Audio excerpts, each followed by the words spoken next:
Today's conversation, of course, a very serious one. We're in a country where, I said it long ago, I remember the first time I mentioned this thing, that there's a rape culture in Nigeria. And somebody just said, why are you being so extreme? Several years down the line, just go and see rape culture in Nigeria. And it's there, it's out there.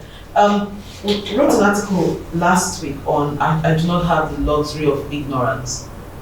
And basically, when you're talking about rape as a woman, you always have men asking, are you serious? They act surprised. They aren't surprised.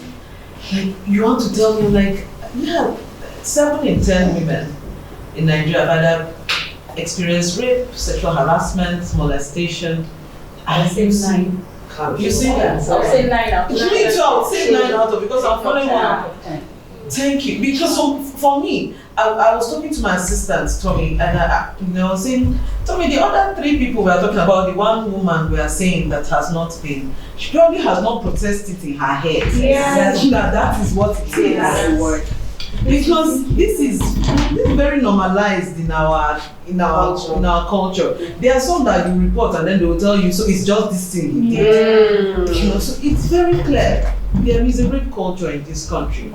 And for me, I think that the denial comes from people not wanting to accept that, because there are people who are carrying it out.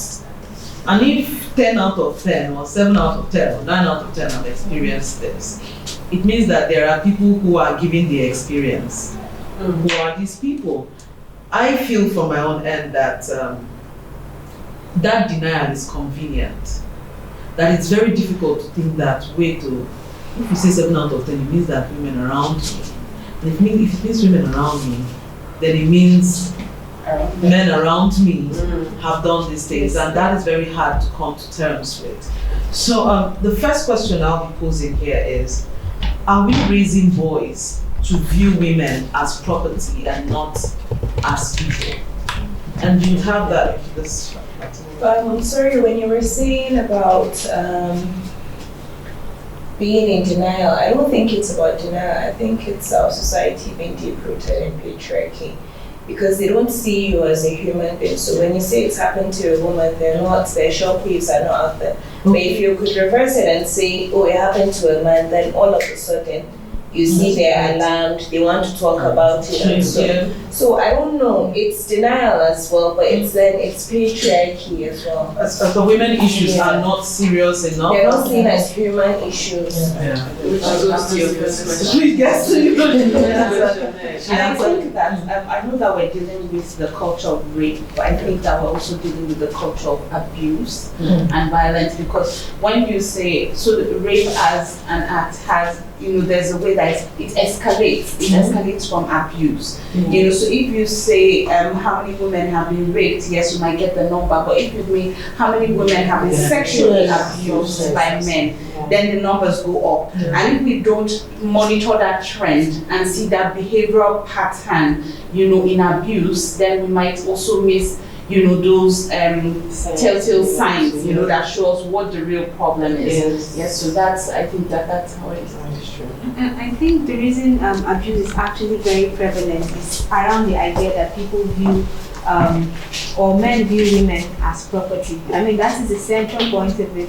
Because even when you start talking about other gray areas like marital rape, people start telling you, you paid right price now. So it's like you've bought, I've had experiences where somebody would just touch my hand in the park. I'm like, why are you touching me? No one even told me, I'm not even happy that I don't have I'll be begging him to touch them. So I think the reason they actually sexually harass women is because they feel women are property. So where does this come from?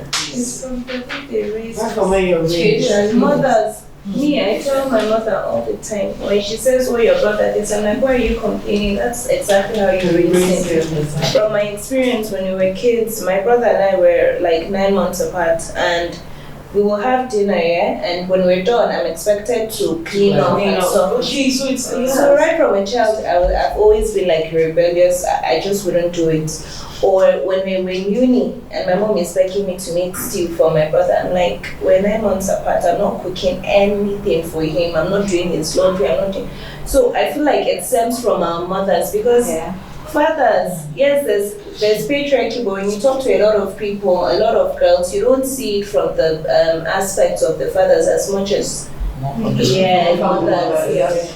I think it's about our culture also. Because we are trained to understand that as women we're not supposed to be seen. We're supposed to be heard. You know, it's the men that will do the work for us. So it gives them that superiority feeling about us. So you see them think that they are doing you a favor as a woman if they are talking to you, if they are touching you. So it starts from the home actually. You know, the point you put me, because I was like, okay, how do women sit and teach their sons this thing? But I see that it's very subtle. It's very subtle. It's in that you go and do this, holding girls to higher standards, sit like this. Boys will be boys. A boy is giving a condom, so you don't come back with HIV or with a baby. For you're not even expected to know about it. It's as bad as not knowing about it. Yes. You know, just to buttress the issues that were, the angle that were raised by both of them, by Fatima. It's not about the woman, so that we're not blaming the victim. It's about the socialization. Yes, they are socialized. Yes. And because the expectation, when you look at the sex roles, if you look at it, this is the expectation of this. And if you get gender roles, if you get outside that box, it comes with a lot of punishment. I call it punishment now because it's not correction, it's not instruction. So you pay severely for it. And how many women are empowered enough, like those people, especially who struggle with so much, but the way you also deal with some of the issues, you get away with it. And the men, we need to, but okay, these are the kind of responses we get. So we also need to be careful so that we don't blame the woman. It's about the society. Because even the women that are raising their kids like that are also victims. They are victims. Yes. They don't know anything about it. I was just going to say, When I No, go on. Before we stick to just culture, religion also has a play in this. Definitely. Let us not get carried away here. Because as a Muslim, as a Christian, both our Quran and the Bible makes a woman look like she's under a man. So we have to, before we just say it's only culture, also religion has a play in it. And just supposed to be saving us, making it worse. Yes, but are you sure it's that this is what the religion is or our interpretation? The Gambia is 97% Muslim. Yes. And it's just very different. It's very different from us. Ghana, plenty Christians. The one they are doing is not the one we are. It's really not the one. That's Northern Africa. They're more liberal than. And that's supposed to be a very conservative country, but they're very liberal. When people attack me, because I always get attacked, they use feminists to discredit and So when they say, your religion, I'm like, I'm not attacking religion. I practice whatever within the boundaries of my religion. I don't believe my religion oppresses. I believe that I say to them, it's my personal belief that there's no religion that has emancipated women like mine has. But at the same time, culture has taken that away from me. So I'm fighting culture, I'm fighting traditions, which can change because people are evolving. This is a separate aspect. Because those people that will tell you are attacking religion and stuff, when it comes to their daughters or their sons, then they change. And that's what I was going to say when you talked about fathers, and you find out that fathers know how to treat their own blood better than they treat mothers. So you know that you don't want anybody to touch. If they see anybody with their sister, they're like, what are you looking for here? You know they're very protective when it comes to their blood. Property. This is my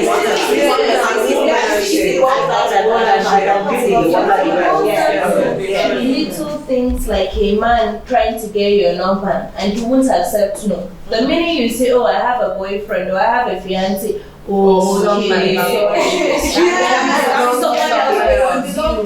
Yes, you belong to They don't tell anything why you should be single. So, moving on. Moving on. Okay, so the conversations around rape and sexual molestation, we realize something.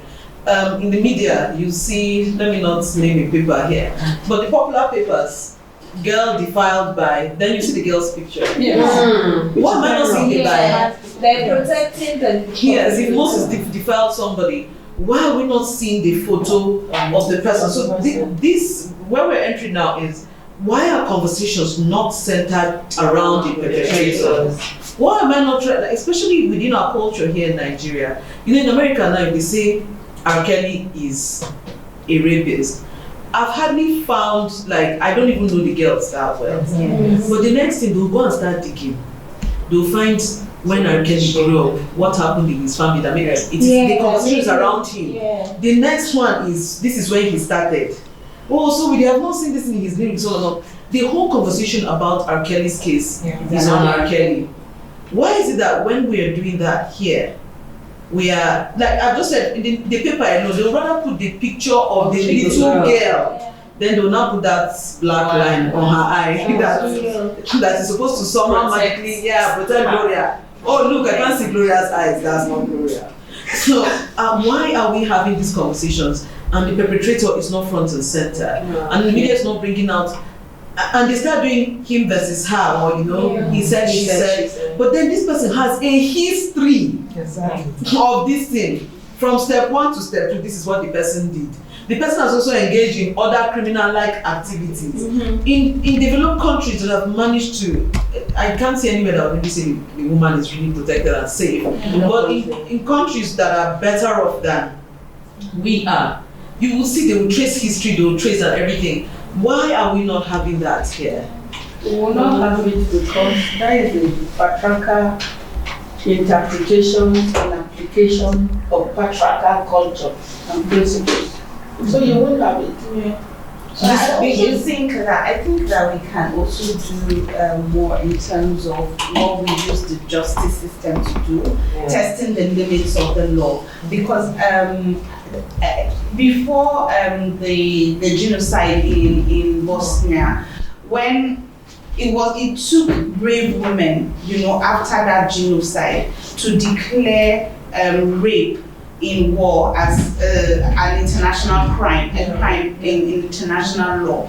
But the man will do something, they will now, a certain picture came on air, I was saying, and the lady will be walking towards you, and I'm like, just like it doesn't make any sense. It doesn't make any sense. The woman for something that the man did. Yeah. So, I think an organization just recently started naming and shaming this. Yes, I told them on Facebook. I think it's Buaba or something like that. I'll get the right name. So they have pictures of this and they bring them out daily. So there's day 1, day 2, day 3. Collection of people, alleged rapists across the country. They are doing that now. So I think when it wasn't happening was because people were not also coming out to talk about it. Yeah, there's so much awareness now.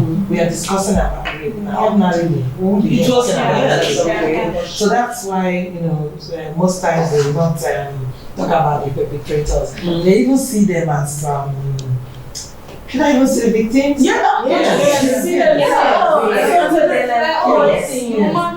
start to feel bad for them.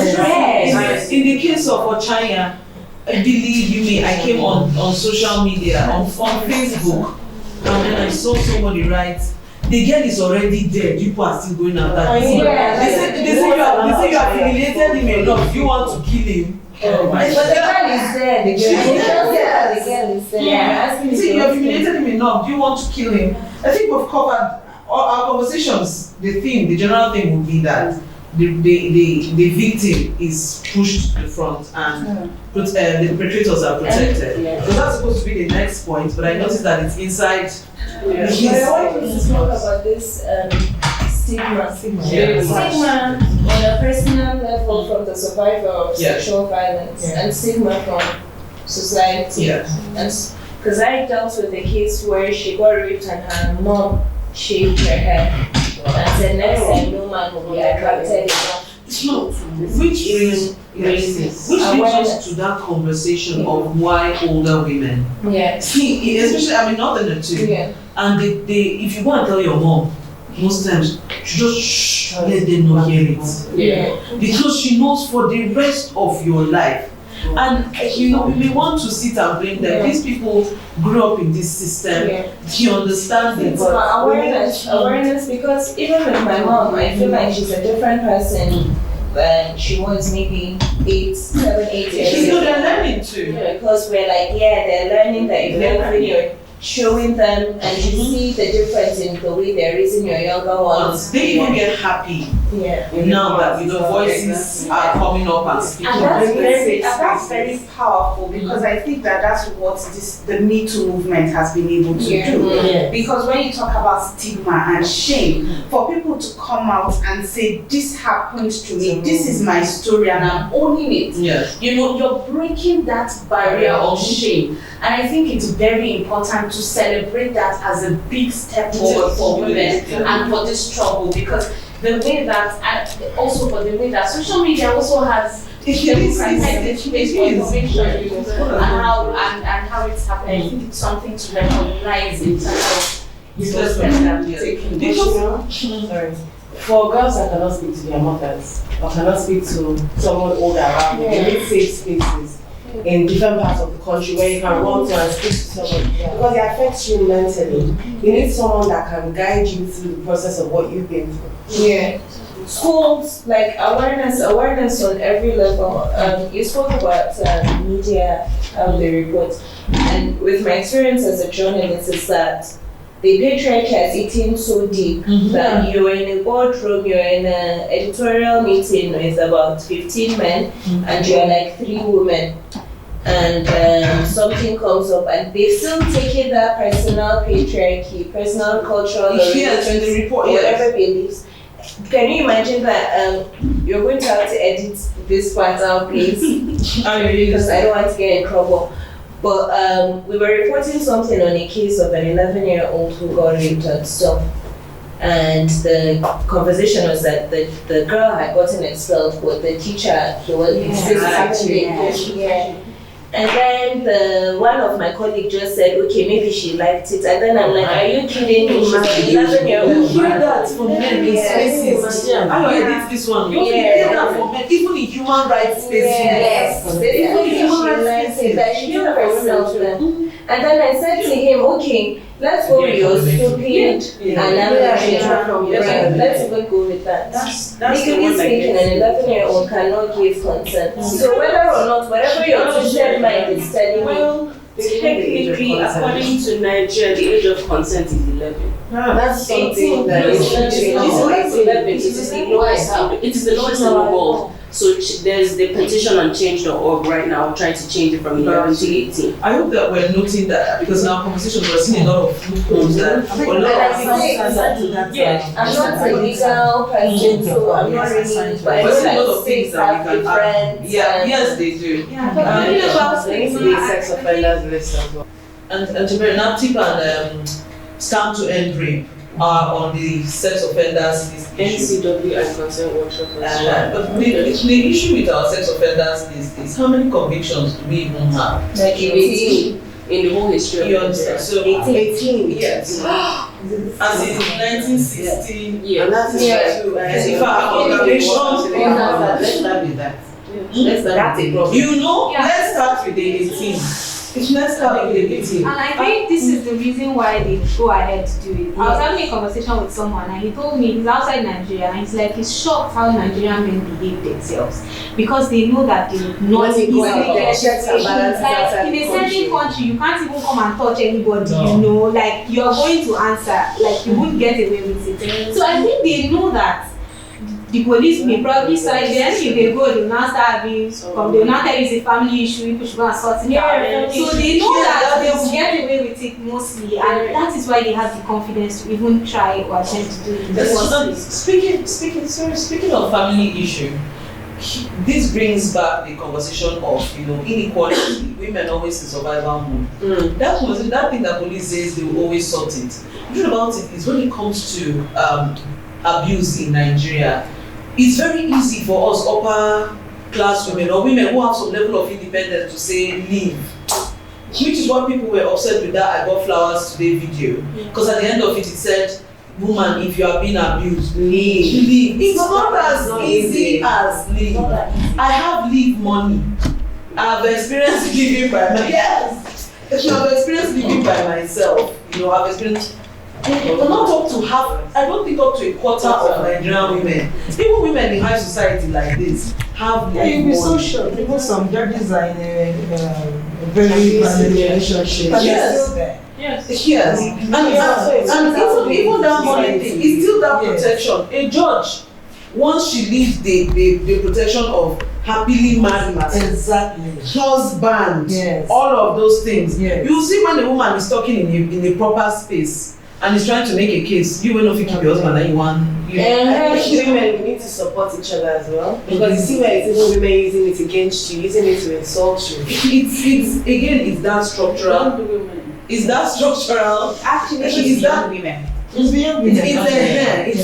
We need a proper support structure. Yes, we lack that. It's like saying, let me give an example of going to the Senate and asking one of the female senators to. One of the first things they'll tell you is, did you put me here? Yeah. Then when you leave, you now say women do not support women. But let's pick a woman senator and dissect this matter. I think they're not up to 10 of them. 7. Let's start from the fact that there are just 7 of them. So these 7 or 6. Don't make us cry again. And those 7, I've seen a House of Reps member from one of the South states, a woman. I was talking to, she didn't return this time around, and I was talking to somebody from her state, and he was bragging that all of them worked together for her not to come back. Yes, she loved by 6 votes. That the woman is too proud. That even because there is no access. That even the governor was on her side, but they told the governor that this one, she is too proud. We're not. Now, if you look at the voting process, there are not that many women there to even vote for her. And the women, so when a female politician tells you, how many of you put me here, I want to start there. PDP, Iyomaneni actually fought for more women's slots. But when she was contesting for governor of Anambra, they did not bring the women that she fought for. Like, there must be women leader in every ward. There must be ad hoc, is it ad hoc, that women delegates, ad hoc delegates, one woman, out of 3, 1 must be a woman. So, of course, if you say 1 must be a woman, it doesn't mean that the other 2 must be men, but they have now put it as, it's just that one. Okay, so you have, let's say you have 24 wards, it means that automatically you have 48 women out of what would be like 200 and something or 300 and something. I know there are these categories of delegates. You don't find women. Yes. So let's say that out of 300 and something, so those 40 something expect you can have a starting point. 40 something women. I come from Southern Kaduna. Some of the women are not allowed to come and put the votes by themselves. So voting happens late in the night. So it is known that that woman, she's giving her vote to husband to come and put it for her. So let's take out 12 women already from the 48 you expect. Let's take our average of 12. Then the others, they now put them there. It is not you don't have the structure to them. They are put there as token. Then the remaining don't have money at all. Guess who has money? So when you complain, people complain about these things. It is within the structure, and the women you are meeting, I compare older women, this older women that, but this is the reality. And we have not, I ran for office, I did not win. Actually, I did not win. One would have expected that because of how my face, and the person was shocked now. Many people were like, Ndi is going to get it. But let us deal with the system. And it is not my first failure that will hit it in my head very well that I will adjust. I have many failures in fact. No, let's be realistic. I have many failures. I have 2 or 3 before I will enter full shock survival mode. When I now fight, you now enter my office. I don't know what I'll say then, but let's deal with the structure that makes it look like women do not support women. There are not enough women in the structure to do those. The women that are inside, they are in survival mode. Many women are in constant survival mode, that the help you're seeking from them, they're like, There are some women, the richest women in this country, when they go to ask them questions, it is centered around how much of a property are you, despite your being wealthy? How do you balance Yes. So when we're talking about these things and we're saying women do not support, let's remember this part. Now, moving on, attitude of the authorities towards investigating these cases. Do we have first-hand experience? Yeah, they just don't have training. When you hear so many times stories, it's policeman has no business asking you why you were out late at night. He has no business asking you why your skirt was so short. His job as a policeman or her job as a policewoman is to take your statements, whatever, and follow the structure. But because, again, it goes back to that patriarchy and culture and religion that we're talking about, that these are things that are ingrained in their minds, and it's going to take you a lot of fight, tenacity to sort of fight these things. When we speak of the developed world, like the Western countries and stuff, and you read about the history of how much the women had to fight, then you see that it wasn't, they didn't just wake up and have this structure, they had to fight for it. And with Nigeria being so young, our democracy is still so young, and so I feel like we just have to keep on fighting and attack. They tell you, oh, maybe you should sort of lower the way you do it, oh, there's a way to go about it. But I'm like, no, it's high time we just attack this thing head on. And just. But I think something is being done towards that direction. I remember last time I was at the 51st Command, and I met one lady. She was in charge of the gender desk. And coincidentally, a young girl was brought into the police station, raped by a neighbor, and her mother brought her. So they did everything to cover it, but the woman stood her ground, the police woman. And then after that, encounter with her, I got talking with her and I asked her. She said yes. At most times the men don't understand, and because she's the woman and she's the one in charge of the gender desk, that she will go all out to see that some of these cases get to the courts and then for proper, but the truth is that because most of them are not trained, and then look at the economy again, and so sometimes again you will see that most times the perpetrators are people of status. They have money, they have things they can use. So they use that also to influence police officers. Yes, police officers, that's what I'm saying. Yeah. So it's really, a very bad situation. But I think what we can do is to insist that in every establishment, especially with the police that is the first contact, we should have, the gender people, they are properly trained. It's not just going to be a woman actually. It can also be a man that's in charge of. I'm even thinking they shouldn't call it a gender desk. Police officers or authorities that have to deal with victims of rape should be trained on how to handle it. It's like case handling. It's like just like they train them on handling armed robbers. They have special officials for different operations. They should have people trained. You can't, if armed robbers came to your house and they stole and left, I should know it's a different way from when armed robbers came and stole and further raped. So different mechanisms, different techniques of getting handling. So this is what we should be talking about now. Because for me, I think with this discussion is going on very well. But what can we take out from this discussion so that kind of be like a change agent? Can we begin to have discussion with the police? Can we also offer them services? What we can do to get some change? Just a lot of when I was working with them, a lot of seminars would involve with the police and stuff.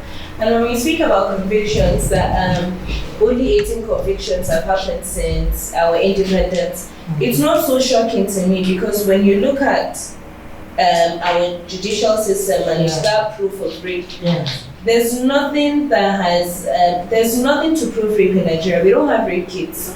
Only maybe a handful of centers, and those ones, when you have connections, maybe you have access to rape kits, 2 or 3 or something.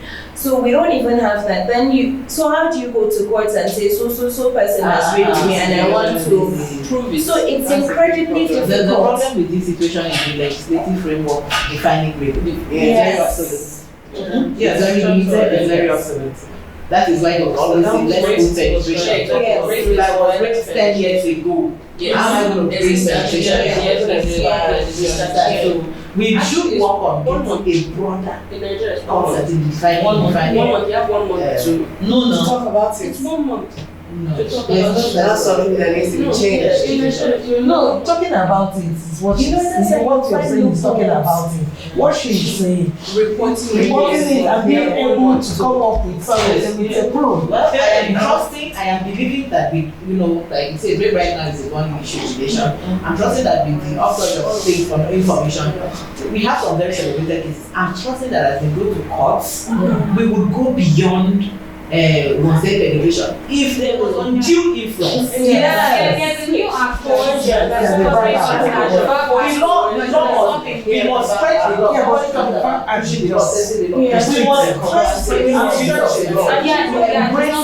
Do you know what is so unfortunate? That sometimes when people ask you, so why didn't you scream and stuff, again it's about having the luxury of screaming, because as a woman in Nigeria, I have to gauge, okay, is this man going to, it sounds like, is he going to kill me if I shout? Then you take one and that's calling and saving yourself and stuff. So I don't think people even understand the gravity of all we're doing. I think they watch Nollywood movies and they see it is misconstrued. Yes. And I think that is what rape is. Nollywood needs its own training. Yes. You see, I watched a Nollywood movie where this actress, I think Choma Akota, she had died. And then Bob Manuel Udoku's character entered the mortuary and raped her. And then the cops woke up. And then that was the changing whatever in his family, like he was going through so much, he didn't know what came over him. He raped the cops. Then when the cops now woke up, he now married her and they lived there happily ever after. I'm telling you this thing. That thing has stayed in my head for a long time. So the training, because other countries, so according to solutions, now let's not just let it hang. According to solutions, America wanted a way in which their country would be perceived. They wanted a way in which people would see certain things. They reached to Hollywood. You must portray this nation like this way. In this, so we must the regulation like perception. Yes, the regulation. We must go and work hand in hand with the National Film and Video Censors Board, because those ones don't even know what to censor and what not to. That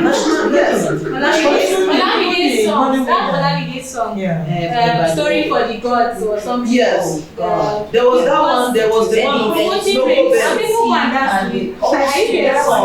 those songs don't make sense. We must work hand in hand with these organizations. And one thing I like is, again, let's come back to older women. They are the ones that have done the work. So, one thing I like is these people have worked so much with government, and these people have also, like, after struggling to get to these positions, they use it very well. I keep saying that when we're doing the Church to movement, when the protest was going on, I remember in the group, that group where, top women in the NGO and government, the feminist group. I remember one young woman saying, because we come out of the Church to, like the Church 2 group, and we're now projecting, is that they're going to call police on us, they're going to call DSS, then BC Fire just goes, go, no one will touch you. Hey! I felt! When these women come out, or Abike Dabiri comes and says something, or you see Aisha Buhari allowing her handle to be used, it makes me feel like, I feel like I'm standing behind them. Come and touch me now. There's lots of criticism saying that why should the first lady be? No, this particular first lady doesn't do it. Who would do it? This first lady is like, she's a do your worst first lady, and it makes us feel so powerful. So to see that, that courage. We speak about, how when men go for a job interview, they will ask for the salary they want.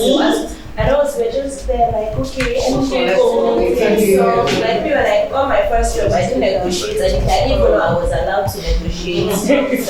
So that one now translates into every other thing we do in other aspects of our life. So we have to keep that courage that, okay, I'm able to do it. I can absolutely use my voice. I can absolutely speak up.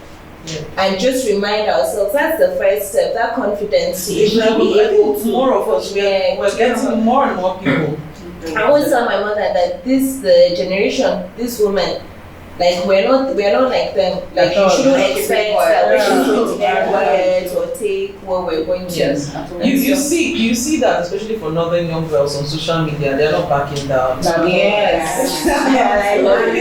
Kids that are just wondering, Barista Ibere said something that what solutions can we So that's I'm interested. I've had conversations with a number of people about having categories of trauma therapists, like psychiatrists. Yeah. We're talking about support for the authorities now, different categories of authorities, the law enforcement agents, government people, different ones who are real influencers who frustrate, who have opportunity of elevating this issue and bringing a solution to it. I'm wondering if, for a start, I know the question might be that if you want a psychologist, if you want a psychiatrist, a counselor, you want a gynecologist to be there at the police station or at the different cases. At the center, you'll be wondering, and maybe a security person, we do have them in their numbers. What if we try to bring youth corps members so that during their service, when they are in camp, you give them the relevant authorities, go there to Barista Ibere here and other ones, go there to give them some to give them some skills, some materials and some orientation, and they work on. You'll be surprised that in a short while we grow a number of therapists, trauma therapists that can support both the police, because whether we like it or not, like Barry has said, economic trauma, other environmental trauma like security and it's affecting them. So you cannot love anybody like more than yourself. Only few people love people like themselves. So we need to take this into cognizance and see how, if we provide support, will that help them to perform their duties better? But this is a serious issue. One of my, I sent it to a young man in Ukraine. He's a young student there. He said, this is a very serious issue. I like people to discuss it very well. I want to see solutions. He's a young man. You know, so it means a lot of people have come to recognize that this is a serious crime against humanity. And not just against men on board. Oh yes, they are on board. I'm wondering if this is possible, how we can do it, the human resource component of it. So I think that it's already going on, because inside that feminist you see places that it's just not spread. Mirabel Center is doing, again, I'll go back to how older women have built these things quietly. So what the intergenerational thing now is projecting it. We have to go back and read. I feel that everything we're talking about, if I tickle at Ibere now to come out, yes, when we did it this year, they are doing it. What do we need now to project and then do it more and then better organization? Sure. So we found, I think Abuja, does Abuja have, remember when in the group the ministry has one, but it's not, I don't know if the ministry of Women Affairs is still being built. We don't have an acting ministry since 2018. Because the Ministry of Women Affairs and Social Development. I already have a problem. That place. They invited me to speak to the acting minister. This was just right before elections happened, and then 2 days to the meeting. Oh, I'm sorry, it happened. And no representative. Nobody has tried to reach back. Actually, people that know better. She was fighting too many battles. I know that was acting. This year. So we don't have it. Since 2018. I don't know if this is a real truth, but I feel like if we're working towards policies and laws, like every school, it should be mandatory, private or public school, to have a guidance and because oftentimes when children that might not feel comfortable telling their parents what's going on at home, and the guidance and counselor teachers that are trained, they can pick up on behavioral patterns that show that maybe there's something I'm currently working on having a bill or like a petition signed so that people we can at least have sex education taught in schools. Like you said, even the owners It's not but when you say guardian and counselor, most education what they do is career. They don't go beyond. They take the basics that we The sex education I got in secondary school was this on Eddie the elephant. I don't know if you remember that. I don't show the girls in tight gown. And then they'll end up having HIV. That's like it was a small. I think little children can read and understand what's right and what's wrong. When somebody's touching you, the way an uncle should touch you Right from your classmates, your teachers. Like that video of a woman explaining what pedophilia is. My boss said she used it to show her kids, and then she was like, when they finished watching the video, she was like, okay, so have you ever come across a pedophile? You know, just using some cells to now. Then there are children. Then you'll be so surprised. There are what children's she's songs saying. too. There's one on the internet, Pantosaurus. What's in your pants belong only to you. You've not seen it. It's a cartoon. Okay, So that should be normalized. Like if you make it in that manner, make sure that children watch it. It's a very touching song. The fact is that this is the age of the internet. These kids will, before you even find, they know how to YouTube, click and find. There's YouTube for kids, there's Netflix for kids, there's everything for kids. So if you put in these tiny content things and make sure that these things reach them. So for the pushing of the bill and everything, we tend to do these things, but we don't have the organizational skills that they have. I think that we need to form proper lobbying, proper lobbying groups. This is what we want. This is the structure. We need to learn how they have been able to sustain advocacy for so many years. Because again, we have so many advantages that they do not have. But they have sustained for many years. Sustenance is our own problem. I would say that with the church movement, I remember, we need to keep advocacy. And that's where we are at now, that the things that make us shout and project, how do we make sure that we transform that into sustained advocacy for something? Are we going to create lobby groups? And these lobby groups should mean that if we realize a new problem, we add it to it already, not necessarily having to go and form something again. If we realize a new problem, inside what we're already organizing, we stick there and we add it into it. So for now, this is testing the limits of the law. Also, someone mentioned Baobab, the organization. So it means that in every state, we have to ensure that these centers are there.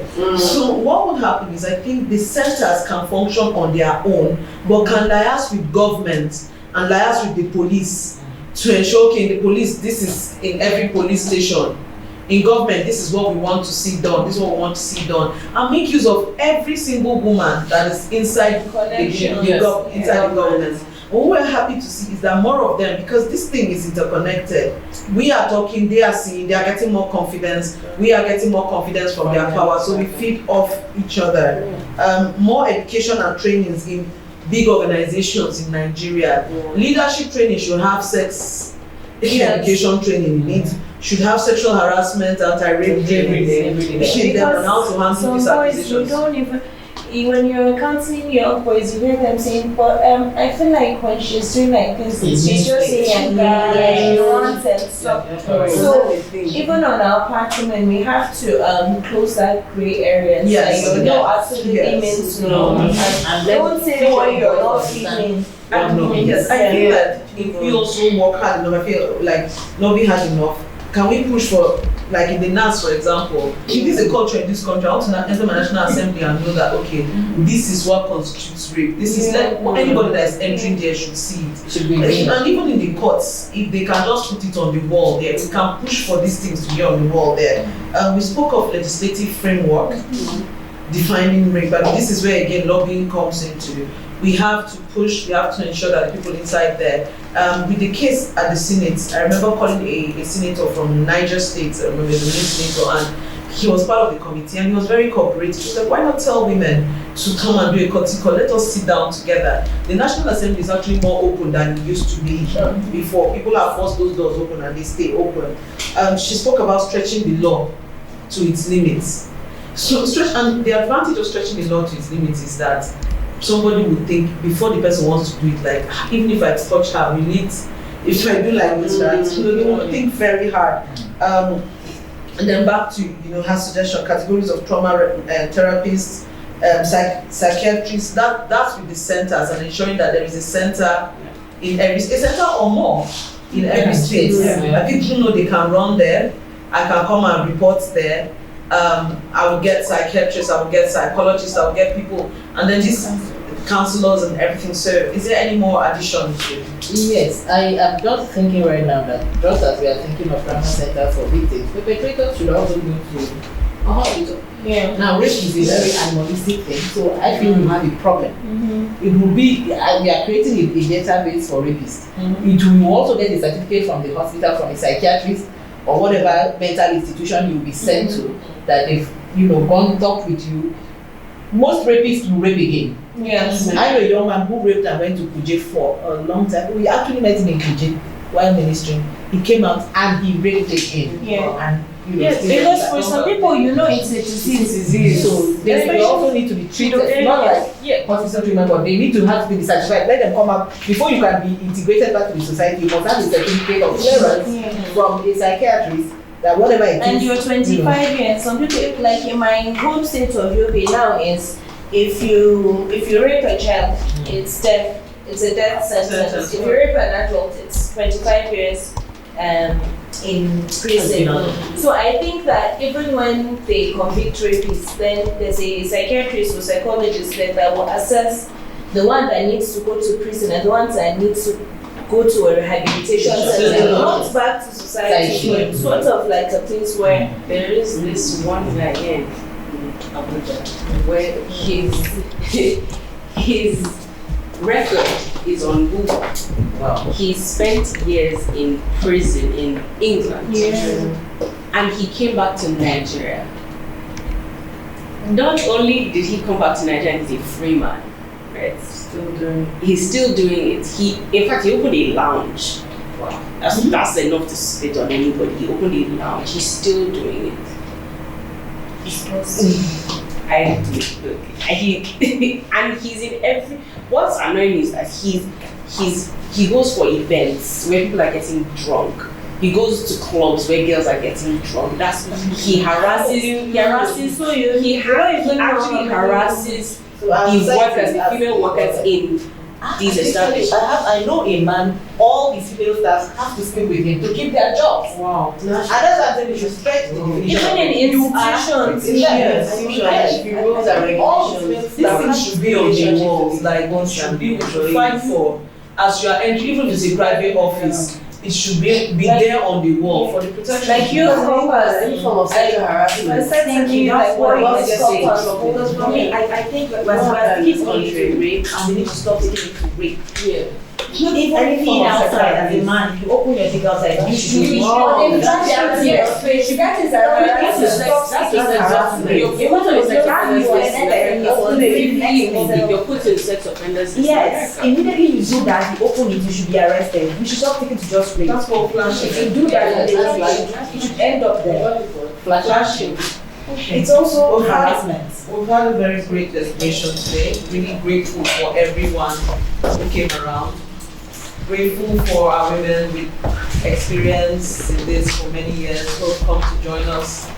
Hoping that the next time they'll still consider us for it.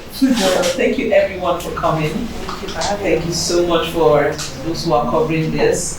And we're hoping that this conversation continues. Also hoping that beyond this, as soon as we shut down, we'll write our contact, and so that there is intergenerational cooperation on this. Yes, it's very important that this continues at a certain level, because most of the things we have mentioned here are things that need a certain level of cooperation, need lobbying, and we'll find out it's already in the process. We can join and get more people